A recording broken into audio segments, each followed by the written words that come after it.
తండ్రి అయిన దేవునికి వందనాలు చెల్లిస్తున్నాను. కూడి వచ్చిన సంఘం అంతటికి వందనాలు తెలియజేస్తున్నాను.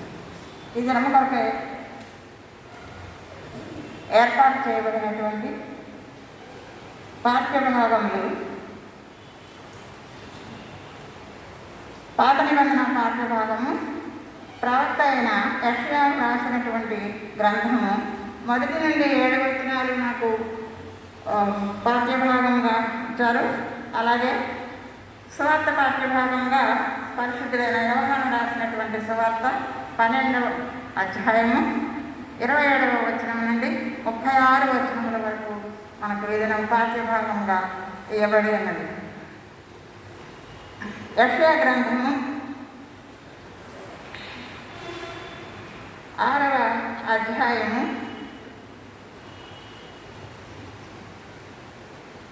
5వ వచనం. నేను అపవిత్రమైన పెదవులు గలవాడను, అపవిత్రమైన పెదవులు గల జనుల మధ్య నివసించేవాడను. నేను నశించి తిని రాజును సైనికులకు అధిపత్యకు యెహోవాను నేను కన్నులారా చూపుతుని అనుకుంటుని. అప్పుడు ఆ శరాపులలో ఒకడు తాను బలిపీఠం మీద నుండి కారుతో తీసిన నిప్పును చేతపట్టుకొని నా ఎద్దకు ఎగిరి వచ్చి నా నోటికి దానిని తగిలించి, ఇది నీ పెదవులకు తగిలను కనుక నీ పాపమునకు ప్రాయశ్చిత్తమాయనని, నీ దోషము తొలగిపోయెను అనెను. అలాగే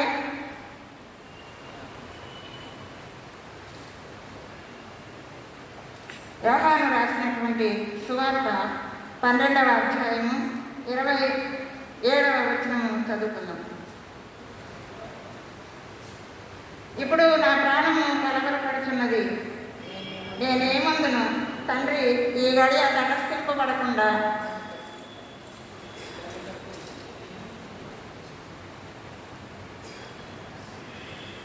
నన్ను తప్పించుము. అయినను ఇందుకోసమే నేను ఈ గడియకు వచ్చుకుని ప్రార్థన చేస్తున్నాను. పరిశుద్ధుడైన మా ప్రియ పరలోకపు తండ్రి, ఈ రాత్రి సమయంలో మా ప్రభువా లెంటులోని 5వ దినము ప్రభువా ఈ కూడికలో మమ్మల్ని అందరినీ నీవు చేర్చినందుకై నీకు స్తుతి వందనాలు చెల్లిస్తున్నాము. మా ప్రభువా మా మధ్యలో చదవబడినటువంటి నీ పరిశుద్ధ వాక్య భాగముల కొరకు నీకు కృతజ్ఞతలు చెల్లిస్తూ ఉన్నాము. నాయన ప్రతిదినము మేము వాక్యమును పఠించుకొనచ్చు, దానిని ధ్యానించుకుంటూ ప్రభువా ఈ యొక్క దినములు మేము మీ యొక్క సన్నిధిలో గడపడానికి మాకు అందరికీ ఇచ్చిన ఈ తరుణం కొరకు మరి ఒకసారి నీకు కృతజ్ఞతలు చెల్లిస్తూ ఉన్నాం. వాక్యములు లోతైన భావాలను ప్రభు మీరు మాకు అందించండి, నన్ను మరుగుపరచండి. నేను నిష్ప్రయోజకురాలను ప్రభు, నేను దిక్తిరాలుగా నీ సన్నిధిలో నిలవబడి ఉన్నాను. ఎందుకు పనికిరానటువంటి అయోగ్యురాలను ప్రభు, అయినను ప్రభు నీ పక్షంగా నేను నిలవబడి ఉండగా తండ్రి నన్ను మరుగుపరచండి. తండ్రి నీ యొక్క పరిశుద్ధమైన వాక్యములను పరిశుద్ధమైనటువంటి రీతిలో ప్రభు మా మధ్య ప్రకటించుకొని మిమ్మల్ని బ్రతిమాలుకొనిచున్నాను తండ్రి. నాయన మరి మాకు కాదు యెహోవా, మాకు కాదు నీవే మహిమ ఘనత ప్రభావములు ఆరోపించుకొనమని మమ్మల్ని అందరినీ తండ్రి వినగలిగిన చెవులు మాకు అనుగ్రహించి గ్రహించగలిగిన హృదయం మాకు ప్రసాదించమని అడుగుతూ మా ప్రభువా వాక్యము నన్ను నీ చేతికి సంఘమును నీ చేతికి అప్పగించుకుంటుండగా మా మధ్యలో సంచరించి ఆశ్చర్యకరమైన రీతిలో మాకు వర్తమానమును అందించి మహిమ ఘనత ప్రభావములు పొందుకునమని యేసు పరిశుద్ధమైన నామమున నిలువని ప్రార్థించి వేడుకొనుచున్నాం తండ్రి. ఆమేన్. చదవబడినటువంటి వాక్య భాగాలను ధ్యానిస్తూ ఉన్నప్పుడు ప్రవక్త అయినటువంటి యెషయా గ్రంథము 6వ అధ్యాయము మనం ఒక్కసారి మన యొక్క మనోనేత్రములతో యెషయా చూసినటువంటి దర్శనాన్ని మనం కూడా చూడాలని ఆశపడుతూ ఉన్నాను. దయచేసి వాక్య ప్రకారం మీ కన్నులెత్తి ఆకాశం వైపు తేరు చూసి ఆ దర్శన భాగ్యాన్ని మనమందరం పొందుకోవలసిందిగా ప్రభు అయిన యేసు నామమున మిమ్మల్ని మీకు మనవి చేస్తూ ఉన్నాను. యెషయా యోధా దేశంలో ఉన్నటువంటి రాజుల అంటే రాజుల కాలంలో యోతాము, హిజ్కియా అనేటటువంటి రాజులు, ఉజ్జియా, ఆహాజు అనే 4 రాజుల కాలంలో ఆయన యోధా దేశంలో ఆయన ప్రవచించి ఉన్నట్లుగా మనకు తెలియజేయబడుతుంది. ప్రవక్తలు 16 మంది ప్రవక్తలు, 16 మందిలో 4 పెద్ద ప్రవక్తలుగా ఉన్నారు, మిగతా వారు చిన్న ప్రవక్తలు. ఈ పెద్ద ప్రవక్తలుగా చెప్పబడుతున్నటువంటి వారు యెషయా ప్రవక్త, ఇర్మియా ప్రవక్త, యెహెజ్కేలు ప్రవక్త, దానియేలు ప్రవక్త. మిగిలిన వారు ఇశ్రాయేలు దేశానికి వారు ప్రవక్తలుగా దేవుని చేత ఎన్నుకొనబడి దేవుని యొక్క వర్తమానాన్ని ఇశ్రాయేలు రాజ్యానికి రాజులకు ప్రజలకు తెలియజేసినటువంటి వారు. అయితే యెషయా ఉజ్జియా అనేటటువంటి రాజు దినాలలో జన్మించాడు. ఆయన భార్య ప్రవక్తని, ఆమెకు ప్రవచించే వరం కూడా ఉన్నట్లుగా తెలియజేయబడుతూ ఉంది. ఈయన కూడా గొప్ప వంశంలో పుట్టినటువంటి వ్యక్తి. ఉజ్జియా అనగా గర్వము అని అర్థం. మనకు 6వ అధ్యాయంలో మొట్టమొదటి పదము ఉజ్జియా మృతి నందిన తర్వాత అని చెప్పబడుతోంది. అంటే గర్వము అనబడినటువంటి ఆ పరిస్థితి చనిపోయిన తర్వాత యెషయాకు ఒక చక్కని దర్శనము ప్రభువు చూపిస్తూ ఉన్నారు. ఆయన సర్వలోకనాథుని యొక్క మహిమను తేరి చూస్తూ ఉన్నాడు. నేను చూచితిని అని యెషయా చెప్తూ ఉన్నాడు. అక్కడ జరిగినటువంటి పరిస్థితి, ఆయన చూచుతున్న పరిస్థితి ఏంటి అంటే అత్యున్నతమైనటువంటి సింహాసనము మీద ప్రభువు ఆసీనుడై ఉండగా నేను చూచితిని అంటున్నాడు. అత్యున్నతమైనటువంటి సింహాసనం, అత్యున్నతము అంటే మహాకాశములలో ఉన్నటువంటి మహాకాశములు అని చెప్పబడుతున్నటువంటి అత్యున్నతమైన స్థలం. దేవుని యొక్క ఔన్నత్యమును యెషయా ప్రవక్త చూస్తూ ఉన్నాడు. ఆయన చూస్తూ ఉన్నప్పుడు ఆయన చెప్పినది ఏంటంటే ఆ సింహాసనం మీద ఆయన కూర్చొని ఉన్నాడు. ఆయన అంచులు దేవాలయం నిండుకొని ఉన్నాయంట. అంగి అంచులు లేదా చొక్కాయి అంచులు దేవాలయమును నిండుకొని ఉన్నవి అంటున్నాడు. ఈ అంగి అంచులు దేవాలయములకు నిండుకొని ఉండుట అనగా దేవుని యొక్క మహిమ, ఘనత, ప్రభావములతో ఆ స్థలము నింపబడి ఉన్నది. దేవుడు ఎప్పుడు కూడా మహిమతో, ఘనతతో, ప్రభావముతో నింపబడి ఉంటూ ఉంటారు.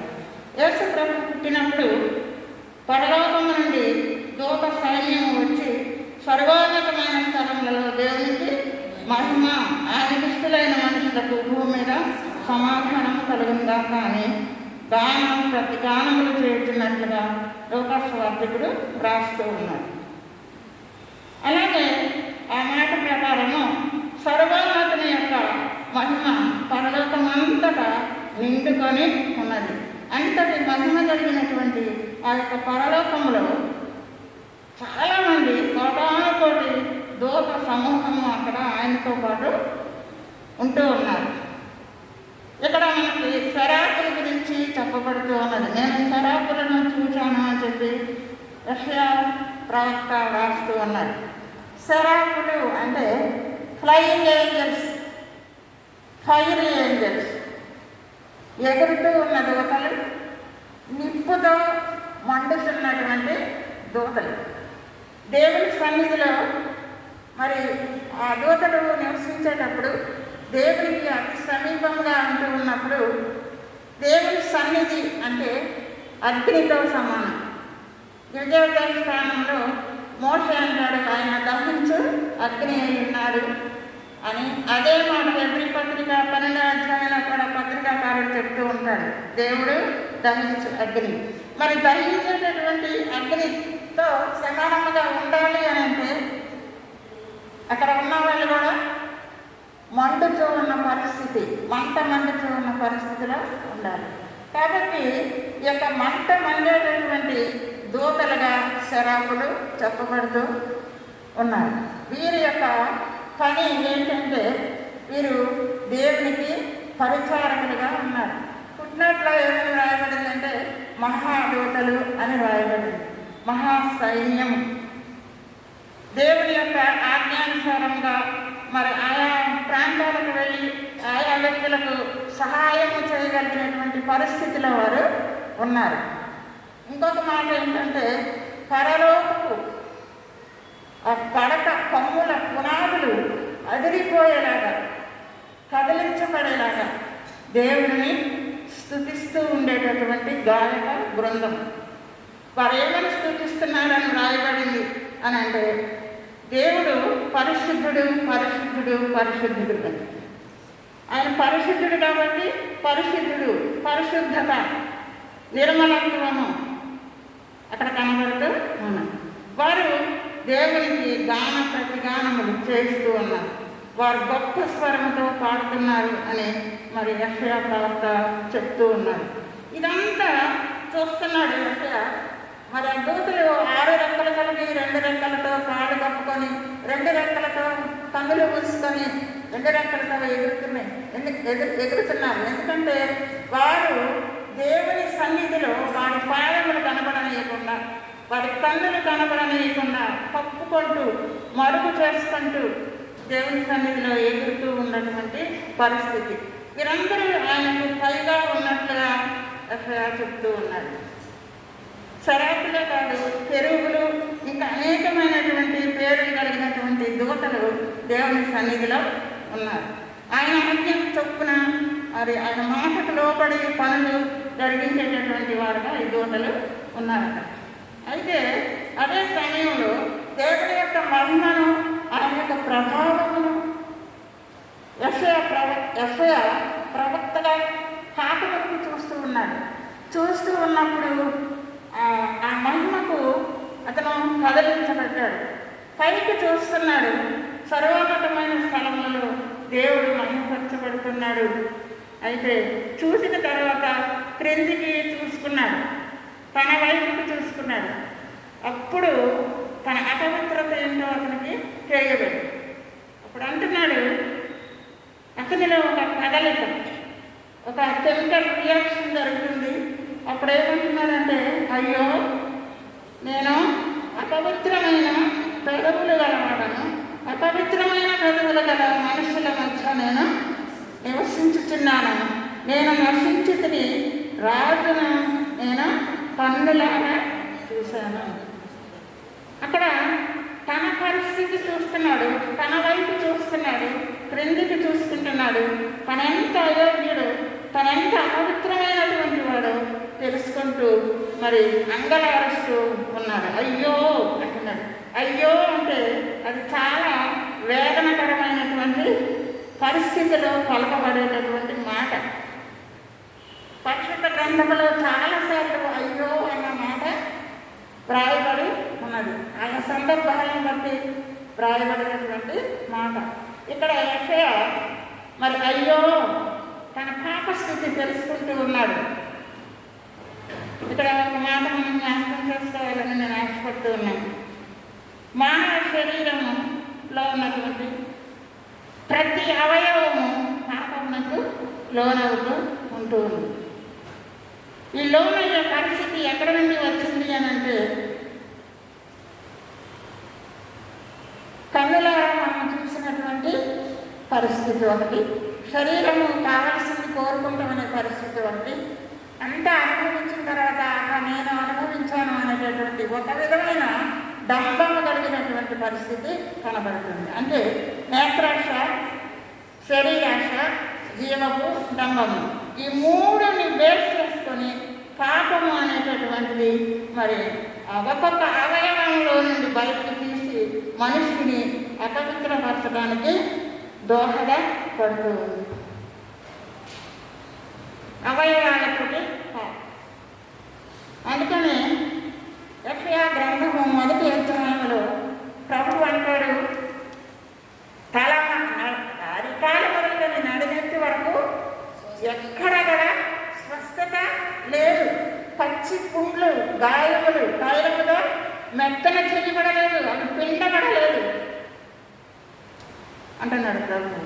ఎంత వేదనతో ఒక్క ఒక్కసారి మీకు వీలైనప్పుడు మొదటి అధ్యాయాన్ని మీరు తరచి చదువుకుంటే మన స్థితి ఏ విధంగా ఉంది, ఆనాడు ఇశ్రాయేలీయుల పరిస్థితి దేవుడు మరి మనకు చూపిస్తూ ఉన్నాడు. దానిలోనే మన స్థితి ఎంత ఘోరంగా ఉంటుందో మనకు తెలియపరచబడుతూ ఉంటుంది. ఈ యొక్క పరిస్థితి ఎదుర్కొంటూ ఉన్నప్పుడు మానవుడు తప్పు చేస్తూ ఉంటాడు. నాలుగుతో తప్పు చేస్తాం, హృదయంతో తప్పు చేస్తాం, మరి బ్రెయిన్ ఆలోచనలతో తప్పు చేస్తాం, చేతులతో తప్పు చేస్తాం, కాళ్ళతో తప్పు చేస్తాం, సమస్తం కడకలా తప్పు చేస్తాం. ఏ విధమైనటువంటి మరి మర్చుకైన మనలో మంచి అనేటటువంటిది కనబడదు. అయినప్పటికీ మంచిగానే ఉన్నాం అనుకుంటాం, అయినప్పటికీ పవిత్రతగానే ఉన్నాం, పవిత్రంగా ఉన్నాం అని మనం అనుకుంటాం. కానీ ఎక్కడ పవిత్రత అనేది లేని పరిస్థితిలో మనము మానవాళి జీవిస్తూ ఉన్నాం. దీనికి కారణం ఏంటి అని అంటే నరుడు దేవుని ఆజ్ఞను ఉల్లంఘించటం దీనికి కారణం. తినవద్దు అనే పండు తిన్నాడు నరుడు, దేవుని మాట ఉల్లంఘించాడు లేక అతిక్రమించడం వల్ల తనకు తాను మరణాన్ని కొని తెచ్చుకున్నాడు. దేవుడు చెప్పాడు పండు తినద్దు అన్నాడు, తింటే నిశ్చయంగా నీవు చచ్చరు అన్నాడు. అయినప్పటికీ భార్య మాట విని తినేశాడు. వద్దు దేవుడు చెప్పాడు అని అన్నమాట అనొచ్చు, కానీ అనలేకపోయాడు. భార్య పరిస్థితిని బట్టి తిన్నాడు. లోకములోనికి పాపమును శాపమును తీసుకొని వచ్చాడు. అందుకనే ఆదికాండం 6వ అధ్యాయంలో దేవుడు నరుని తొలగవేసినందుకు తన హృదయంలో నొచ్చుకొనెను అని ఆ మాట దేవుని గురించి వ్రాయబడి ఉన్నది. మోషే గారు రాశారు. నిజం, నేను ఎప్పుడు ఆ మాట చదువుకుంటే నాకు చాలా బాధ అనిపిస్తుంది. ఎందుకంటే ఇది బైబిల్ ఇంతటిలో కూడా చాలా విచారించవలసినటువంటి మాట. దేవుడు హృదయంలో నొచ్చుకుంటాడు అని అంటే ఆయన స్వరూపంలో చేసిన వ్యక్తి మరి ఆయన మాట చెయ్యవద్దు అని పని చేసినందున మరి మరణాన్ని కొని తెచ్చుకున్నాడు. మరణం అంటే మరణము కాదు, కానీ దేవుని నుండి ఎడగ దేవుని సహవాసాన్ని కోల్పోయినటువంటి పరిస్థితి. అలా చేసే ఆజ్ఞను ఉల్లంఘించాడు. వాక్యం ఏమని చెప్తుంది? యోహాను 1వ పత్రిక 3వ అధ్యాయం 4వ వచనంలో ఏమని చెప్తుందంటే పాపము చేయు ప్రతివాడు ఆజ్ఞను అతిక్రమించిన ఆజ్ఞ అతిక్రమణ పాపం. ఆజ్ఞను అతిక్రమించటం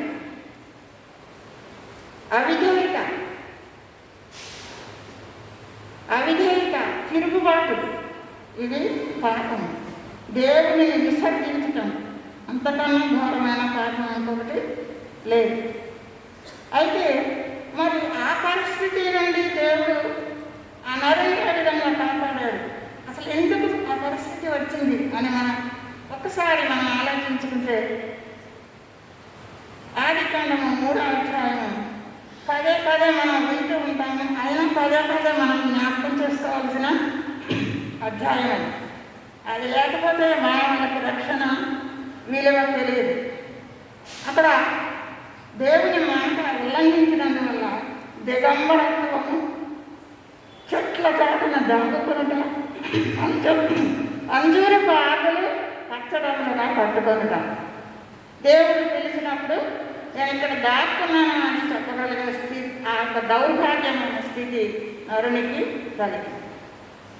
వెంటనే దేవుడు ఆ ముగ్గురిని పిలిచి 3 విధాలుగా అక్కడ ప్రశ్నించాడు. వారు ఇచ్చిన జవాబులను బట్టి వెంటనే అక్కడ తీర్పు కూడా జరిగిపోయింది. 3:15లో దేవుడు అంటున్నాడు, నీవు స్త్రీని మోసగించవు కాబట్టి నీకును స్త్రీకిని నీ సంతానమునకును స్త్రీ సంతానమునకును వైరము కలుగజేసెదను. అది నిన్ను మడిమ మీద కొట్టును, నీవు దానిని తల మీద కొట్టును. అది దేవుని యొక్క అనాది సంకల్పమైనటువంటి పరిస్థితి అక్కడ నుండే వచ్చింది, ఏదైనా తోట నుండే వచ్చింది. ఎందుకు ఈ పరిస్థితి రావాలి అని అంటే శరీరావయవ పాపమునకు అప్పగించుకున్నాడు. ఒకసారి యోహాను సువార్త 8వ అధ్యాయంలో ప్రభువు ఏమంటున్నాడంటే, పాపం చేయి ప్రతివాడు పాపమునకు దాసుడు అని అంటాడు. నేను పాపం చేశాను అని మీలో ఎవడు స్థాపించగలడు? మనకు ఒక సవాలు విసురుతున్నాడు యేసయ్య. ఏంటి ఈ సవాల్ అంటే, నేను పాపం చేసినట్టు ఎవరైనా నిరూపించగలరా? ఆయన ఏమి పాపం చేయలేదని వాక్యము సాక్ష్యం చెప్తూ ఉంది. ఆయన నలుగబడ్డకు యెహోవాకు ఇష్టమాయను అనే ప్రవక్త మాట్లాడుతూ ఉన్నాడు. మనందరి అపరాధముల కొరకు పరిహారార్థ బలిగా తాను శిలువ మరణానికి అప్పగించుకున్న పరిస్థితి కనబడుతూ ఉంది. మరి రోమపత్రిక 3:23 ఒక మాట మాట్లాడుతున్నాడు పరిశుద్ధుడైన పౌలు గారు. ఏ భేదము లేదు, అందరూ పాపం చేసి దేవుడు అనుగ్రహించే మహిమను పొందలేకపోతుంది. మరి ఆ మహిమను మనం పొందుకోవాలి అని అంటే ఏ విధమైనటువంటి పరిస్థితులకు మనం వెళ్ళాలి? యెషయా చూసినటువంటి ఆ యొక్క దేవాది దేవుని మహిమ, సర్వోన్నతుని మహిమ ప్రభావాలు మనం కూడా చూడాలి అని అంటే మన దగ్గర ఉన్నటువంటి అపవిత్రతను మనము తీసివేసుకోవాలి. రోమపత్రిక 6వ అధ్యాయము 12-13 వచనాలు దయచేసి చదవండి. కాబట్టి శరీర దురాశలకు లోబడినట్లుగా చావునకు లోనైన మీ శరీరములను పాపమును ఏలనీయకుడి. చావునకు లోనైన మీ శరీరమునందు పాపము ఏలనీయకుడి. మరియు మీ అవయవములను దుర్నీతికి సాధనములుగా పాపమునకు అప్పగింపకుడి. అయితే మృతుల్లో నుండి సజీవులం అనుకొని మిమ్మును మీరే దేవునికి అప్పగించుకొనుడి. మీ అవయవములను నీతి సాధనములుగా దేవునికి అప్పగించుకొనుడి. పాపమునకు లోనైపోయి పాపము ఏలుచున్నటువంటి మన శరీరాలను దుర్నీతికి సాధనములుగా మనం అప్పగించుకోకుండా పరిశుద్ధపరచగలిగినటువంటి దేవుని హస్తాలకి మనము అప్పగించుకోవాలి అని పౌలు గారు గట్టిగా నొక్కి రోమాపత్రిక ద్వారా మనకు తెలియజేస్తూ ఉన్నాడు. ఆయన ఏ భేదము లేదు, అందరూ పాపం చేశారు. మనలో ఎవ్వరు కూడా నీతిమంతుడు లేడు, ఒక్కడన లేడు. నీతిమంతుడు ఒక్కడే, ఆయనే మన ప్రభు అయిన క్రీస్తు. పరిశుద్ధుడు కూడా ఆయనే, మంచివాడు కూడా ఆయనే. మనలో ఏమాత్రము మంచితనం అనేది లేదు, నీతి అనేది అంతకంటే లేదు. మన నీతి క్రియలు దేవుని ఎదుట మురికి గుడ్డలుగా కనబడుతూ ఉన్నాయి. ఇట్టి పాపానికి లోనైనటువంటి మన శరీరాన్ని, మన అవయవాన్ని దేవునికి సారూప్యముగా సమానమైన పరిస్థితికి తీసుకురావాలి అని అంటే పాపరహితుడైనటువంటి మరి దేవుని కుమారుడు రావాలి. అందుకోసమే ఆయన ఈ లోకానికి వచ్చాడు. దేవుడు సర్పమునకు చెప్తూ ఉన్నాడు, నువ్వు స్త్రీని మోసగించావు కాబట్టి నీ సంతానమునకు స్త్రీ సంతానమునకు నీకు స్త్రీకి వైరము కలగజేసేదను. అది నిన్ను మడిమ మీద కొట్టును, నీవు దానిని తల మీద కొట్టుదు. ఈ ప్రవచన ప్రకారం మొట్టమొదటి ఈ ప్రవచనానుసారంగా దేవుడు తన యొక్క రక్షణ ప్రణాళికను ఏడేనులో రచించాడు. అదే తనకు అద్వితీయ కుమారునిగా పుట్టినవాడైనటువంటి తన కుమారుడైన మన ప్రభు అయిన యేసుక్రీస్తును ఈ లోకానికి పంపించాడు. 6వ అధ్యాయంలో మరి అంతటి అత్యున్నతమైన మహిమను పొందుకొనుచున్నటువంటి పరిస్థితిని కూడా ఆయన విడిచిపెట్టారు. అందుకని ఫిలిప్పీ పత్రికలో 2వ అధ్యాయంలో చక్కగా మరి పౌలు గారు వివరించి చెప్పాడు. దేవుడితో కూడా ఉండేటటువంటి ఆ మహిమను విడిచిపెట్టకూడని భాగ్యం అని ఎంచుకొనలేదు. తనను తాను వ్యక్తినిగా చేసుకొని దాసుని స్వరూపము ధరించి మన కొరకు ఈ లోకానికి ఆయన వచ్చాడు అని పౌలు గారు చెప్తున్నారు. మన పాపములను తీసివేయకండి. ఏదైనా తోటలో ఒక గొప్ప కార్యం చేశాడు దేవుడు. అక్కడ ఆ దిగంబరత్వాన్ని లేక ఆ పాపాన్ని పరిహరించడానికి, దిగంబరత్వాన్ని తీసివేయడానికి, కప్పడానికి అంజూరపు ఆకులను తీసివేసి ఒక మంచి పరిస్థితి తన బిడ్డలకు ఇవ్వాలని అక్కడ తన దయ, కరుణ, వాత్సల్యతలు చూపిస్తూ ఉన్నారు. అక్కడ చొక్కాయిలను తయారు చేసి వాళ్ళకి తొడిగించను అన్నాడు దేవుడు. ఈ చొక్కాయిలు చర్మపు చొక్కాయిలు ఎక్కడ నుండి వచ్చింది చర్మం అని మనం ఆలోచిస్తే అక్కడ ఆ యొక్క ఆ పాపమునకు ప్రాయశ్చిత్తము కలగడానికి ఒక పశువుని అక్కడ వదిలించాడు దేవుడు. రక్త ప్రోక్షణ జరిగింది. వారి పాపానికి ప్రాయశ్చిత్తము జరిగింది. ప్రాయశ్చిత్తము జరగకపోతే దేవుని దగ్గరకు మనము వెళ్ళలేము. పాపము క్షమించబడాలి. వారి పాపాన్ని ఏదైనా తోటలో క్షమించాడు దేవుడు. అందుకని వారి వెడల జాలి చూపించాడు. వారి దిగంబరత్వాన్ని కప్పడానికి చర్మపు చొక్కాయిలను తొడిగించాడు. ఎంత కరుణ, వాత్సల్యత. ఇందాక పాట పాడుకున్నాం మనం, ఆశ్చర్యమైన ప్రేమ, కలవరిలోని ప్రేమ. నిజానికి మరి ఆయన కుమారుడికి అంత హీనమైన పరిస్థితి రాకూడదు, అసలు రావడానికి అవకాశమే లేదు. ఎందుకంటే అత్యున్నతమైనటువంటి సింహాసనం, అత్యున్నతమైనటువంటి మహిమ ప్రభావం అక్కడ ఉన్నటువంటి పరిస్థితి మనం యెషయా చూస్తూ మనకు వివరిస్తూ ఉన్నారు. మరి అంతటి మహిమ ప్రభావం కలిగినటువంటి కుమారుణ్ణి ఆయన మనకు దానంగా మన శరీర అవయవాలు చేసేటటువంటి పాపాన్ని తీసివేయడానికి తన కుమారుని యొక్క రక్తమును చెందింపజేశాడు. నిన్నటి దినాన్న మనం ఆదికాండము 22వ అధ్యాయము పాత నిబంధన పాఠము మన మధ్య వివరించబడింది. లేక పుట్టి 90 సంవత్సరాలు 100 సంవత్సరాల వయసులో పుట్టినటువంటి ఒకగానొక కుమారుడైన ఇస్సాకుని దేవుడు తనకు బలి ఇవ్వమని కోరాడు. పరిశోధించాడంట అబ్రహాముని. అబ్రహాము వెనుక తీయక దేవునికి భయపడి దేవుడు ఇచ్చాడు. దేవుడు అడుగుతున్నాడు, ఆయన ఇవ్వాలి అన్న ఉద్దేశంతో వచ్చేస్తాడు మోరియా కొండ దగ్గరికి. ఇస్సాకు అడుగుతున్నాడు, నాయన కట్టెలున్నాయి, కత్తి ఉంది, మరి నిప్పు ఉంది, వధించబడటానికి గొర్రె పిల్ల ఏది అని అడుగుతున్నాడు.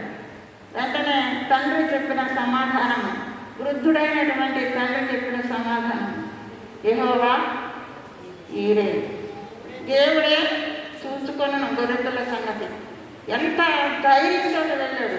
పనివాడితో చెప్పాడు, మీరు ఇక్కడ ఉండండి, నేను నా బిడ్డ ఆ పర్వతం మీదకు వెళ్ళి దేవుణ్ణి ఆరాధించి తిరిగి వస్తాం, బలి అర్పించి తిరిగి వస్తాం అన్నాడు. ఎంత విశ్వాసం లేకపోతే మాట మాట్లాడతాడు. ఒక్కసారి మనం హృదయాన్ని మోరియా కొండ దగ్గరికి తీసుకెళ్ళాం. ఆ తండ్రి ఎంత ఆ ప్రేమను అణుచుకొని దేవుని కొరకు బిడ్డని బలి ఇవ్వడానికి సిద్ధపడి వెళ్ళాడు. మరి యవనస్తుడైనటువంటి ఆ బిడ్డ తిరగబడితే ఆ వృద్ధుని మీద తోసేసి పారిపోతే ఏం చేస్తాడు? కానీ ఆ పని చేయలేదు. ఎందుకు అంటే అంతటి మంచి పెంపకము అబ్రహాము. కుమారుణ్ణి దేవుని అడుగుదారులలో పెంచాడు, నడిపించాడు. అతని గొప్పతనాన్ని మనం దేవుని ఎదుట స్తుతించవలసిన వారమై ఉన్నాం. ఆ బిడ్డ లోబడే ధనాన్ని గురించి కూడా మనం దేవుని స్తుతించవలసిన వారమై ఉన్నాం. దేవుడు వెంటనే మరి ఆకాశం నుండి దూత మాట్లాడుతూ ఉన్నాడు, అబ్రహామా ఈ కుమారుడి మీద చెయ్యి వేయవద్దు, ఎందుకంటే నీవు దేవునికి భయపడవాడవని నాకు తెలుస్తుంది. నీ కుమారుని పక్షంగా ఆ పొదలలో ఉన్నటువంటి పొట్టేలను తీసుకొచ్చి నాకు బలి అర్పించు. నిజమే, యెహోవా ఈరే అని చెప్పగలిగిన ఆ యొక్క అబ్రహాము నిజంగానే దేవుడు ఆ బలి కొరకు ఒక బలి పశువుని అక్కడ చూపించాడు. ఆ బలి పశువే కల్వరి కొండలో మన కొరకు ప్రాణాలను అర్పించినటువంటి మన ప్రభు అయిన క్రీస్తు యేసు. నీ కొరకు నా కొరకు ఆయన ప్రాణాలను అర్పించాడు. మనము సువార్త పాఠంలోనికి మనం వచ్చినట్లయితే ఆయన అంటున్నాడు, ఇప్పుడు నా ప్రాణము కలవరపడుతున్నది, ఈ గడియ తటస్థించకుండా ఉండాలి, నీవు తటస్థించకుండా చేస్తావేమోనని ఆయన ఆశపడుతూ ఉన్నట్లుగా అక్కడ మాట్లాడుతూ ఉన్నాడు. అయినా ఈ గడియ కొరకు నేను వచ్చింది అని చెప్తున్నాడు. మరి ఎందుకు దేవుడు ఇష్టపూర్వకంగా ఆయన అక్కడికి ఈ లోకానికి పంపించాడు? ఆయన ఇష్టపూర్వకంగా వచ్చాడు. మరి ఆయన హృదయం ఎందుకు కలవబడుతుంది? ఒకసారి మనం ఆలోచించవలసిన ఆ యొక్క పరిస్థితి కలవరము. మనకు కూడా చాలా చాలా చాలా పరిస్థితుల్లో మన హృదయం కలవరపడుతూ ఉంటుంది. మన మాటల్లో కలవరం ఉంటుంది. అంటే అది జరగకూడని పరిస్థితి ఏదైనా జరిగినప్పుడు, వినకూడని మాట ఏదైనా విన్నప్పుడు మన హృదయం కలవరపడుతూ ఉంటుంది. చెప్పనలేని పరిస్థితి. ఆ కలవరంతో కొంతమంది బీపీ కూడా వచ్చేస్తాం. అటువంటి పరిస్థితి బీపీ ఉన్న వాళ్ళకి హఠాత్తుగా గుండె కూడా ఆగిపోతుంది. అలాంటి కలవరం కంటే ఎక్కువైనటువంటి కలవరం ప్రభువుకి కలిగి. ఎందుకు ఆ కలవరం ఉన్నాను, ఆ గడియ ఏంటి అని మనం ఆలోచిస్తే ఇక్కడ ప్రభువు కలిగినటువంటి కలవరము ఆయన ఎదుటినున్న శిలువ మరణము కాదు. ఆయనను మరి శీలలతో ఆ యొక్క శిలువకు కొట్టి ఆయన ఆ చేతులను కాళ్ళను గుర్తటము కాదు, తలకు ముండ్ల కిరీటం పెట్టడము కాదు, ప్రక్కల బల్లెకు పోటు కూడా కాదు. ఆ కలవరం ఏమిటి అంటే అది ఒక తుఫాను బీభత్సము వలె ఆయన హృదయంలో సుడులు తిరుగుతూ ఉంది. మేము 96వ సంవత్సరంలో ఇక్కడే ఉన్నాం. అప్పుడు పెంకుటిల్లు పాస్టర్ గారి రెఫర్ బండ విరిగి ఇల్లంతా పెంకులంతా చిన్న పెంకు పగిలిపోయినాయి, అంత తుక్కు తుక్కు అయిపోయి అదంతా ఒక ప్రకృతి కూలింది. అసలు మేమందరం ఆ రోజే చనిపోవాల్సిన పరిస్థితి. ప్రాణాలు గుప్పట్లో పెట్టుకొని దేవుడికి మొరపెట్టుకుంటూ ఉన్నాం. కొబ్బరి చెట్లు, ఆ స్థలానికి కొబ్బరి చెట్లు, అక్కడ స్టేజ్ ఉండేది. ఆ కొబ్బరి చెట్టు ఒకటి భయంకరంగా ఆ గాలికి విరిగి పడిపోయింది ఇంటి మీద. చర్చి పెంకులన్నీ కూడా ఎగిరిపోయినాయి. చాలా భయంకరమైన పరిస్థితి. మనం చూస్తూ ఉంటాం ఆ యొక్క తుఫాను బీభత్సం, అంతకంటే బీభత్సమైనటువంటి పరిస్థితి, గాలి సుడులు తిరుగుతున్నటువంటి పరిస్థితి. ఆయన ఏంటి ఆ కలవరం అని మనం ఆలోచించినట్లయితే, ఆ గడియ ఏంటి అని మనం ఆలోచించినట్లయితే, ఆ గడియ వచ్చి ఉన్నది. ఆ గడియ వచ్చి ఉన్నది. ఆ గడియ దావీదు మహారాజు 22వ కీర్తనలో చెప్తూ ఉన్నాడు, నా దేవా నన్ను ఎందుకు చెయ్యి విడిచితివి. ఇక్కడ ప్రభు 4వ మాటగా ఆ బీభత్సాన్ని అక్కడ జ్ఞాపకం చేసుకుంటున్నాను. దేవుని యొక్క ఎడబాటు, దేవుని నుండి అప్పుడు దాకా నేను నా తండ్రి కలిసే ఉంటున్నాను, నా తండ్రి చేసే పనులు నేను చేస్తున్నాను, నా తండ్రి ఏది చెప్తే అది నేను చేస్తాను. ఇలాంటి మాటలు ప్రభు పలుకుతూ వచ్చాడు. తనది 3.5 సంవత్సర కాలంలో అక్కడ నుండే ఆయన మరి ఆ పరిస్థితి, ఆ ప్రయాణం మనకి తెలియపరచబడుతూ ఉంది. చివరి 3.5 సంవత్సరాలు ఎన్నిసార్లు తండ్రిని మహిమపరిచాడు, ఎన్నిసార్లు తండ్రి నేను ఒక్కటిగా ఉన్నామని చెప్పినటువంటి ప్రభువు ఆయన కనబడుతుంది. ఆయన తండ్రి తన చేతిని విడిచిపెడతాడు. అందుకని అంత బాగు కేక పెట్టాడు సిలువలో. ఆయన ఎంత బాగు కేక అంటే, నా దేవా.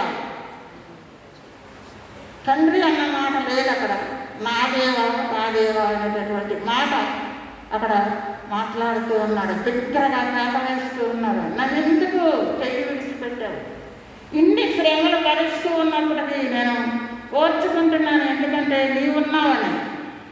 మనం 22వ కీర్తన ధ్యానిస్తూ ఉన్నప్పుడు ఆ యొక్క యుద్ధ భూమి అక్కడ కనబడుతూ ఉంది. మధ్యలో యేసయ్య శిలువ, చుట్టూ వృషభాలు, క్రూరమైన మృగాలు అక్కడ ఎలా వేధిస్తున్నాయి అనేటటువంటి చక్కని వర్ణన దావీదు మహారాజు 22వ కీర్తనలో వర్ణించారు. శిలువ శ్రేమలలో ఏది జరిగిందో అవన్నీ కూడా 22వ కీర్తనలో పొందుపరచబడి ఉన్నాయి. నెరవేర్పు శిలువ శ్రేమలు, దాని నెరవేర్పు. యెషయా ప్రవక్త కూడా 53వ అధ్యాయంలో ఆయన పడుతున్నటువంటి శ్రమలను నిజంగా వాళ్ళు శిలువ నీడలో ఉండి చూస్తూ రాశారా అని అనిపిస్తూ ఉంటుంది. ప్రభువు పుట్టకముకు 750 సంవత్సరాలకు ముందే యెషయా ప్రవక్త ఆయనను కూర్చున్నటువంటి వృత్తాంతాన్ని తన యొక్క గ్రంథంలో బదులుపరిచారు. దావీదు మహారాజు కూడా 22వ కీర్తన క్రీస్తుకు పూర్వమే, మరి 1000 సంవత్సరములు పైగా ఆ గ్యాప్లో యేసు ప్రభు పుట్టక మునుపు అంతటి అన్ని సంవత్సరాలకు ముందే ఆయన ఆ శిలువ దర్శనాన్ని కన్నులారా చూచారు. ప్రతిదీ కూడా కన్నులారా చూచి వ్రాసారు ప్రవక్తలు. వారిదే మొదటి క్రిస్మస్ అనుకుంటాను నేను, వారిదే మొదటి పునరుత్థానం అనుకుంటాను. అంటే వారు చూసినటువంటి పరిస్థితి వారే అనుభవించారని నేను అనుకుంటాను. ఆ శ్రమలు కన్నులారా చూసినట్లుగా మన కొరకు పొందుపరిచారు వారు రాసిన గ్రంథాలు. ఆ కడియ శిలువ మీద తండ్రి కుమారుని చేతిని విడిచిపెట్టుట, అంతేగాని శ్రమలకు భయపడి కాదు, మేకులు కొడతారేమో అన్న భయము కాదు, తల మీద ముళ్ళ వగడం పెడతారన్న భయం కాదు, కొరడాలతో కొడతారు అన్న భయం అంతకంటే కాదు. నా రక్తమంతా ఓడ్చేస్తారు, శిలువ మీద అలసిపోతాను, వేసారిపోతాను అనే భయం అంతకన్నా కాదు. ఆయన కలవరము, ఆయన భయము ఒకటే, తన తండ్రి హస్తాల్లో నుండి విడిపోవటం. అది భరించలేనటువంటి కలవరమైన, భరించలేనటువంటి గడి అలా సమీపిస్తూ ఉండగా అంతటి కలవరము ఆయన పొంది ఉన్నట్లుగా మనము చూస్తూ ఉన్నాము. ఆయన అంటాడు, మనుష్య కుమారుడు పైకి ఎత్తబడదు. మనుష్య కుమారుడు నేను పైకి ఎత్తబడితేనే, నేను పైకి ఎత్తబడినప్పుడు అందరినీ నా దగ్గరకు ఆకర్షించుకుంటాను అంటున్నాను. అందరినీ ఆకర్షించుకుంటాను. పరమగీతముల గ్రంథము నుండి 1వ అధ్యాయం 4వ వచనంలో ఏమనుంటుందంటే, నీవు నన్ను ఆకర్షించుము, మేము నీ వద్దకు పరిగెత్తి వచ్చాడు. ప్రభువు మన ఒక్కరిని ఆకర్షించుకుంటే, ఆకర్షించబడినటువంటి ఆ ఒక్క వ్యక్తి ద్వారా అనేకులు ఆయన వద్దకు పరుగులెత్తుతూ వస్తారు. అంటే ఆకర్షించబడిన వ్యక్తి జీవితం ద్వారా, లేకపోతే అతను దేవుని యొక్క పరిస్థితి అంతా తన శరీరం నుండి చూపించట ద్వారా అనేకులు ప్రభువునందు విశ్వాసము ఉంచుతారు. మొన్నటి 2-3 దినాల క్రితం లాగరి గురించి మనం విన్నాం. మృతుల నుండి లాగరును తిరిగి పస్కా పండుగకు వచ్చిన వారు రెండవదిగా మృతులలో నుండి లేకపోవడం లాగరును చూడడానికి కూడా వచ్చారు అని రాయబడింది. ఆ లాగరుని బట్టి, లాగరు యొక్క పునరుత్థానము తిరిగి లేకపోవడాన్ని బట్టి అనేకులు ప్రభువునందు విశ్వాసం ఉంచిరి అని రాయబడింది. యోహాను సువార్త 12వ అధ్యాయం చాలా గంభీరమైన అధ్యాయం, చాలా పెద్ద ప్రసంగం. దానిలో బిట్స్గా మనకి ఇచ్చారు. అదే కాలపేట ఒక్కొక్క బిడ్డ ఒక్కొక్క పెద్ద ప్రసంగం. జాగ్రత్తగా వాక్యం చదివేటప్పుడు ఏదో చదివేసాము అంటాం కాదు, కానీ నేను అనుభవపూర్వకంగా చెప్తున్నాను. ప్రతి ప్రతి మాట, ప్రతి అక్షరము మన హృదయానికి తీసుకోవాల్సిన వారమై ఉన్నాం. పరిశుద్ధాత్మ దేవుని సహాయంతో మనం వాక్యాన్ని పఠించవలసిన వారమైన జాగ్రత్తగా తర్వాత మనం అలవాటు చేసుకుంటే దేవుని దీవెనలు మనకు మన బిడ్డల మీద కూడా కుమ్మరించబడతాయి. ఒకవేళ ఆలస్యం అయితే అయి ఉండొచ్చు, కానీ ఒకనొక తరుణంలో ఆశీర్వాదాలను పొందుకుంటామనే నిరీక్షణ మనకు ఉంటుంది. మరి భూదిగంట నివాసులు ఆయన వైపు చూసి రక్షణ పొందుతారు, నా వైపు చూసి రక్షణ పొందు. భూదిగంటల వరకు ఉన్న నివాసులందరూ పై కట్టబడినటువంటి ప్రభువును చూసి రక్షణ పొందాలి. అదే దేవుని యొక్క ముఖ్య ఉద్దేశమైనది. మనుష్య కుమారుడు పైకెత్తబడాలి అని రాయబడింది 12వ అధ్యాయంలో. మనం అక్రింది వాక్యాలు మనం చూస్తూ ఉన్నాం. పైకెత్తబడాలి. అసలు మనిషి కుమారుడు ఎవరు? ఎందుకు పైకెత్తబడాలి? పైకెత్తబడటం అంటే ఏంటి?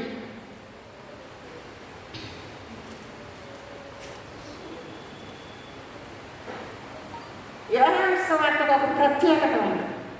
యోహాను సువార్తలో చాలా ప్రత్యేకత ఉంది. దేవుని యొక్క ప్రేమ అంటే అగాపే అనేటటువంటి పరిశుద్ధమైనటువంటి దేవుని ప్రేమను యోహాను సువార్తికుని ద్వారా దేవుడు మనకు బయలుపరిచాడు. మిగతా 3 సువార్తలు సినాప్టిక్ గాస్పెల్స్ అంటారు. వాటి సమదృక్పథ భావముతో రాయబడినటువంటి ఇంచుమించు చాలా దగ్గర సంబంధంతోనే వాళ్ళు 3 రాశారు. కానీ వాటిలో రాయబడినటువంటిది చాలా వరకు యోహాను సువార్తలో లేదు.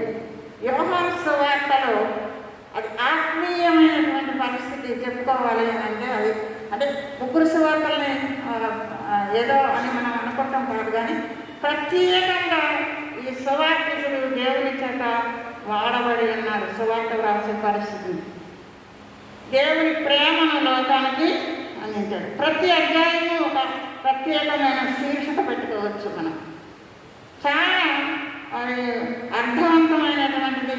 మరి అది అవగాహన చేసుకుంటానికి కూడా మనకు అందుబాటులో ఉండేటటువంటి ఆ యొక్క రీతిలో అది రాయబడి ఉన్నది యోహాను సువార్త.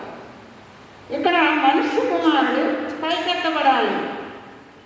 ఎందుకు పైకెత్తబడాలి అని మనం ఆలోచించినట్లయితే 3వ అధ్యాయంలో యోహాను సువార్త 3వ అధ్యాయంలో మరి సువార్తికుడు వ్రాస్తూ ఉన్నాడు. ఏంటి అని అంటే ఆ 3వ అధ్యాయం అంతా కూడా నికోదేముతో ప్రభువు చర్చించి అంటే వాళ్ళిద్దరూ మాట్లాడుకున్నటువంటి ఆ యొక్క పరిస్థితి అక్కడ పొందుపరిచాడు యోహాను సువార్తికుడు.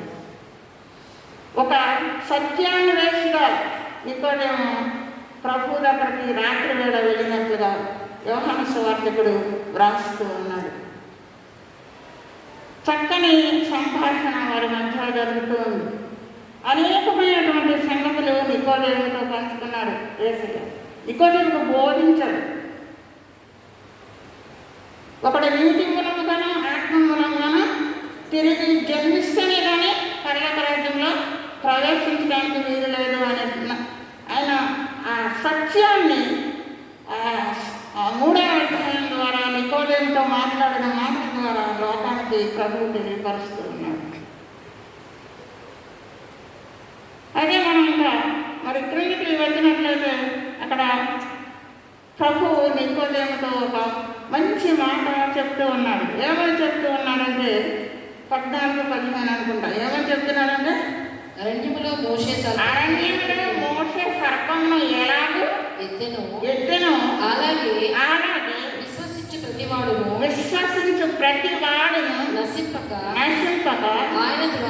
ఆయన ద్వారా నిత్య జీవం పొందినట్లు మనుష్య కుమారుడు ఎత్తబడవలెను. అరణ్యంలో మోషే సర్పాన్ని ఎత్తాడు. ఆ ఎత్తబడినటువంటి సర్పమును ఆ వృత్తాంతం ఎక్కడ ఉందంటే సంఖ్యాకాండము 21వ అధ్యాయము 4 నుండి 9 వరకు రాయబడింది. సంఖ్యాకాండము 21వ అధ్యాయము 4 నుండి 9 వరకు రాయబడింది. వారు ఎదోము దేశం చుట్టూ వచ్చినప్పుడు వారికి మార్గాయాసము కలిగినది అని రాయబడింది. వాటి మార్గవ్యాసం కలిగిన, తాగడానికి నీళ్ళు లేకపోయినా, వారి యొక్క మన్నా అనే మంచి ఆహార పదార్థము రుచించకపోయినా వారు మోషే అహరోనుల మీద తిరగబడేవారు. రాళ్ళు రువ్వి చంపుతారేమో అన్నంత భయం వారికి కలిగేది. ఆ నేపథ్యంలో మోషే అహరోనులు దేవుని ఎదుట సాగిల పడేవారు అని వ్రాయబడుతూ ఉంది వాక్యం. ఈ 21వ అధ్యాయానికి వచ్చేటప్పటికి అహరోను లేడు, చనిపోయాడు. మోషే ఉన్నాడు. మోషే మీద తిరగబడ్డారు. చవి సారాలు లేనటువంటి ఆహారం మాకు పెడుతున్నాం, మాకు తాగడానికి నీళ్లు లేవు, ఆహారం గురించి గొనుకుతూ ఉన్నారు. దేవుడు విన్నాడు. ఎంతకాలము ఓర్చి దేవుడు విసిగిపోయాడు. విసిగిపోయి ఏం చేశాడంటే, అక్కడ వ్రాయబడిన మాట, వాళ్ళ మధ్యకు ఉగ్రత కుమ్మరించాడు. ఏ విధంగా కుమ్మరించాడు అంటే, పాపకరమైన సర్పాలను విడిచిపెట్టాడు. ఆయన అనుమతితో పాపకరమైన సర్పాలు వచ్చినాయి. వాళ్ళను అవిధేయులై తిరగబడిన వారి మీదకి కరుచుని ఫలితంగా వారి యొక్క శరీరం అంతా కూడా ఆ పాపకరమైన సర్పములు విషముతో నింపబడి అనేకులు చనిపోయారు అని చెప్పబడింది. అనేకులు చనిపోయారు. ఎంత ఘోరమైనటువంటి పరిస్థితి. దేవుడు ఓర్చుకుంటాడు. ఎంతకాలమైనా ఓపిక పడతాడు. చిన్న కుమారుని కొరకు తండ్రి ఓపిక పట్టాడు. అక్కడ వాడి పరిస్థితి ఏంటంటే, పందులు తినే ఆహారంతో కడుపు నింపుకుందాం అనుకున్నాడు, కానీ అది కూడా దొరకలేదు. చింకిపోయిన గుడ్డలు, గుడ్డలు, తైలంతో సంస్కరించడానికి అవకాశం లేని తల వెంట్రుకలు, మురికి శరీరం, ఆకలి, దప్పిక, అవన్నీ క్రోడీకరించుకొని అప్పుడు అతనికి తండ్రి ఇల్లు గుర్తుకొచ్చింది. అతను మాట్లాడిన, అక్కడ పరిశుద్ధాత్మ దేవుడు రాయించిన మాట ఏంటంటే, అయితే బుద్ధి వచ్చినప్పుడు, బుద్ధి రావాలి, పాపమును తెలుసుకొనడానికి బుద్ధి రావాలి. పాపము మనకు తెలియబడుతూ ఉంటుంది, కానీ ఆ పాపమును మనము గ్రహించాలి. గ్రహించి దానివల్ల వచ్చినటువంటి పరిస్థితి ఏంటి అని మనం అర్థం చేసుకొని ఆ పాపము నిమిత్తమై పరిశుద్ధిని పాదముల వద్ద చేరి విలపించాలి, పశ్చాత్తాపడాలి, ఒప్పుకోవాలి. పాపముడు ఒప్పుదలాలి. మన ఆరాధన క్రమంలో పాపముడు ఒప్పుదల. 51వ కీర్తనలో దావీదు పాపమును కూర్చున్నటువంటి ఒప్పుదల. ఒక పాపం చేయలేదు దావీదు, కంటితో చూశాడు, అది నేత్రాశ. శరీరాశతో ఆ యొక్క పరిస్థితిని సొంతం చేసుకున్నాడు. జీవకుటుంబం ప్రవర్తించాడు. అది కూడా ఆజ్ఞనే కాదు, పొరుగువాని భార్య, అది ఒక ఆజ్ఞ మీరాడు. ఇంకొక ఆజ్ఞ ఏంటంటే పొరుగువాడిని చంపించాడు. హత్య, నరహత్య, అబద్ధాలాడాల్సిన పరిస్థితి వచ్చింది. అక్కడ కొప్పుకోవాల్సిన పరిస్థితి వచ్చింది. దావీదు మహారాజు జీవితంలో పాపం చేసేదంటే ఒక పక్షుల విషయంలోనే చేశాడు. ఫలితంగా వారిద్దరికి పుట్టిన బిడ్డన దేవుడు వచ్చాడు. అప్పుడు నాతాను ద్వారా ఆ తప్పు తెలుసుకున్నాడు. ఆ యొక్క వ్యక్తివి నీవే, ఆ మనిషివి నీవే. విలవిల్లాడిపోయాడు దావీదు. వెంటనే దేవుని ఎదుట పశ్చాత్తాపడ్డాడు, ఒప్పుకున్నాడు, విడిచిపెట్టాడు. కోల్పోయిన పరిశుద్ధాత్మను తిరిగి అనుగ్రహించమని తండ్రిని వేడుకున్నాడు. క్షమించబడ్డాడు. మరలా దేవుని బిడ్డగా జీవించాడు. ఆ తర్వాత అతను ఏ విధమైన తప్పు చేయలేదు. దేవుని చిత్తానుసారమైన జీవితాన్ని జీవించినట్లుగా వాక్యము ప్రబోధిస్తుంది. ఆ వంశము నుండి మన యొక్క ప్రభువు దావీదు కుమారునిగా జన్మించి దావీదు కుమారునిగా పిలువబడ్డాడు. దావీదు యొక్క సింహాసనం శాశ్వతమైనటువంటి ఆ యొక్క పరిస్థితిని అందుకున్నాడు. ఆ సింహాసనం మీద రాజుగా ఆసీనుడవబోతున్నాడు.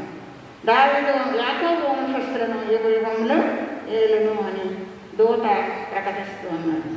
ఇక్కడ కాలబడినటువంటి ఆ పరిస్థితిని మనం చూసినట్లయితే అవి ఆ దూతలు పాపకరమైన ఆ యొక్క పాము, పాపకరమైన సర్పం. పాపకరము అంటే పాపము అంటే వేరు. ఫైరీ సర్పం కలిసింది వాళ్ళు. మరలా వాళ్ళు పాపమును ఒప్పుకొని దేవుణ్ణి వేడుకోమని మరి మోషేని ప్రాధాన్యపడినప్పుడు మోషే దేవుని ప్రార్థించాడు. దేవుడు ఏమని చెప్పాడంటే, ఆ సర్పంలో పోలినటువంటి ఒక సర్పము ఇత్తడితో తయారు చేయించి ఒక స్తంభము మీద పెట్టి ఎవరైతే ఆ సర్పాన్ని నిదానించి చూస్తారో వారి శరీరంలో ఉన్న విషయంతా బయటకు వెళ్ళి వారు బ్రతుకుతారు. అదే విధముగా జరిగింది. ఎవరైతే నిదానించి చూశారో వాళ్ళు బ్రతుకుతారు. ఇప్పుడు ఎత్తబడేటువంటి ఈ యేసు ప్రభు, ఎత్తబడవలసిన యేసు ప్రభు ఎత్తబడినప్పుడు ఆయనను ఎవరైతే నిదానించి చూస్తారో ఆ నిదానించి చూసిన వారి యొక్క సాతాను అనే సర్పము, ఆ ఘట సర్పము చేత తెరవబడినటువంటి ఈ పాపి శరీరం అంతా ఘట సర్పము యొక్క విషముతోనే కూడిన పాపి నిదానించి యేసు ప్రభు శిలువలో వేలాడుతున్న యేసు ప్రభువును చూసినప్పుడు విషమంతా పోతుంది. నీతిమంతులుగా తీర్చిదిద్దబడతారు. ఎవరైతే యేసు ప్రభు రక్తంలో కడగబడతారో వారు నీతిమంతులుగా తీర్చబడతారు. ఒకసారి రోమపత్రిక 5వ అధ్యాయం 6-8 వచనాలు చదవము. ఏలైనగా క్రీస్తు యుక్తకాలమున భక్తిహీనుల కొరకు చనిపోయిన నీతిమంతుని కొరకు సహితము ఒకడు చనిపోవట అరుదు. మంచివాని కొరకు ఎవడైనా ఒకవేళ చనిపోవ తెగింపవచ్చును. అయితే దేవుడు మన ఎదురు తన ప్రేమను వెల్లడిపరుచుచున్నాడు. ఎట్లనగా మనమింకనూ పాపమై ఉండగానే క్రీస్తు మన కొరకు చనిపోయాడు. మనం ఇంకనూ పాపలమై ఉండగా క్రీస్తు మన కొరకు చనిపోయాడు. ఆయన మన కొరకు దేవుని నుండి ఎడబాటు చేయబడి ఉన్నాడు. కలవరపడ్డాడు. ఒకసారి జ్ఞాపకం చేసుకున్నాం. ఆ కలవరమును మనము ఊహించుకుంటే అది మన తెలివికి అందదు. మరి అంతటి శిక్ష ఏ నేరము చేయనటువంటి మన ప్రభు అనుభవించాడు అని అంటే ఎంత ఘోరమైన పాపము నరుడు చేస్తూ ఉన్నాడు. ఇక్కడ యెషయా పెదవులతో చేస్తూ ఉన్నాడు. పెదవులతో పెదవి, నాలుక, నోరు 3 ఒకటి. యాకోబు పత్రికారుడు 4 చెప్తాడు. నిరర్గళమైన విషయముతో నింపబడి ఉన్నది. ఇప్పుడు ఈ అవయవాలన్నిటికంటే అపవిత్రమైన పెదవులతో మనం మాట్లాడే ప్రతి దూషణ మాట లేక చేసే ప్రతి పాపం ఎవరికి చేస్తున్నాం? ఎవరికి? పొరుగు వాడికి చేస్తున్నాం, అపహసిస్తున్నాం, దూషిస్తున్నాం, త్రొక్కేయాలని చూస్తూ ఉంటాం. చాలా ప్రమాదకరమైన పరిస్థితి. ప్రభువు దేవుడు మనకు 10 ఆజ్ఞలు ఇచ్చాడు. ఆ 10 ఆజ్ఞల్ని ప్రభువు 2 ఆజ్ఞలుగా మార్చి చెప్పాడు. ఏంటి అని అంటే, మొదటి ఆజ్ఞ, నీ దేవుడైన యెహోవాను నీ పూర్ణ ఆత్మతోనూ, నీ పూర్ణ వివేకముతోనూ, నీ పూర్ణ బలముతోనూ సేవించు. రెండవ ఆజ్ఞ, నిన్ను వల్ల నీ పొరుగు వారిని ప్రేమించు. మనము నాలుగుతో, పెదవులతో, పన్నులతో, ప్రతి అవయవంతో చేసేటటువంటి పాపము పొరుగువాని ఎవరు చేస్తున్నామన్న మాట మనకి జ్ఞాపకం వస్తే మన జీవితాలు పాపమునకు మన శరీరాలు లోను కావు. దుర్నీతికి సాధనములుగా ఉండవు, నీతికి సాధనములుగా ఉంటాయి. ఇవన్నీ కూడా ప్రభువు మనకి దినాన్న మరి నేర్పించినటువంటి మాటలు, బోధించినటువంటి మాటలు. మనము ఈ యొక్క లెంట్ దినాల్లో మరి దేవుడు మనకి ఇచ్చినటువంటి ఈ యొక్క గొప్ప భాగ్యం మనము ఒక్కసారి మన పాపస్థితిని జ్ఞాపకం చేసుకున్నాం. యెషయా జ్ఞాపకం చేసుకున్న రీతిలో పైకి చూద్దాం, ఆయన మహిమను చూద్దాం. క్రింద ఉన్న మన పరిస్థితి, మన చుట్టూ ఉన్న ప్రజల పరిస్థితి చూద్దాం. మన అవయవాల ద్వారా ఏ విధమైన పాపము చేయకుండా, మనము దేవునికి దుఃఖము కలిగించకుండా మరి ఆయనలో మనం పవిత్రులముగా ఉండాలి అంటే మన శరీర అవయవాల నీతికి సాధనములుగా మనం అప్పగించుకోవలసిన వారమే ఉన్నాం. లేకపోతే ఏమవుతామంటే రోమపత్రిక 6:23 ఉంటుంది. ఎలా అయినా పాపము వలన వచ్చే జీతము మరణము. అయితే దేవుని కృపావరము మన ప్రభువైన క్రీస్తు యేసునందు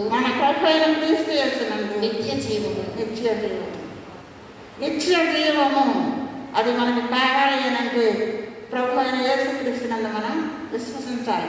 నికోదేముతో మాట్లాడేటప్పుడు ప్రభు ఒక మాట మాట్లాడుతున్నాడు 3:16. ఒకసారి అందరం చెప్దాం ఆ మాట. 3:16 దేవుడు లోకంలో ఎంతో ప్రేమించను అలా ఆయనకు నా ద్వితీయ కుమారుని యందు పుట్టినవాడి యందు విశ్వాసం నుంచి ప్రతి వాడును నశింపక నిత్య జీవం పొందినట్లు ఆయనను అనుగ్రహించుకున్నాను. యోహాను సువార్త 6వ ఉంటుంది, విశ్వసించువాడే నిత్య జీవం కలవాడు. 62వ కీర్తనలో కూడా ఆయన నా ప్రాణం ఆయన నమ్ముకొని ఉన్నది 62:5లో ఉంటుంది. ఆయన నా ప్రాణం ఆయన నమ్ముకొని ఉన్నది, ఆయన ఎంత నేను నిరీక్షణ ఉంచుతున్నాను. మన అంశము ఆదరణ. యెషయాను పాపపు స్థితి నుండి విమోచించి ఆ యొక్క పరిశుద్ధ కాలుచున్న నిప్పు ఆ రాళ్ళ మధ్యన ఉన్నటువంటి ఆ పరిస్థితి, ఆ కాలుచున్న ఆ రాళ్ళను తీసుకొని వచ్చి అతని పెదవులకు తగిలించినందువల్ల అతని పాపమునకు నిష్కృతి కలిగింది. సామెతల గ్రంథము 6:16 కూడా ఒక మాట ఉంటుంది, కృపాసత్యముల వలన దోషమునకు ప్రాయశ్చిత్తము కలుగును. కృపాసత్యముల వలన దోషమునకు ప్రాయశ్చిత్తము కలుగును. కృపాసత్యములు అంటే యోహాను సువార్త 1:14 రాయబడిన మాట. ఆ వాక్యమే శరీరధారి అయి కృపాసత్య సంపూర్ణుడుగా మన మధ్య నివసించాడు. చాలా కీర్తనల్లో కృపాసత్యములు అని ఉంటుంది. కృపాసత్యము, కృపా సత్యము 2 జంట పదాలు. ఈ 2 జంట పదాలు ఈక్వల్ టు జీసస్. యేసు ప్రభువుకు ఉన్నటువంటి పేరుల్లో ఈ 2 పేర్లు ఒకటి.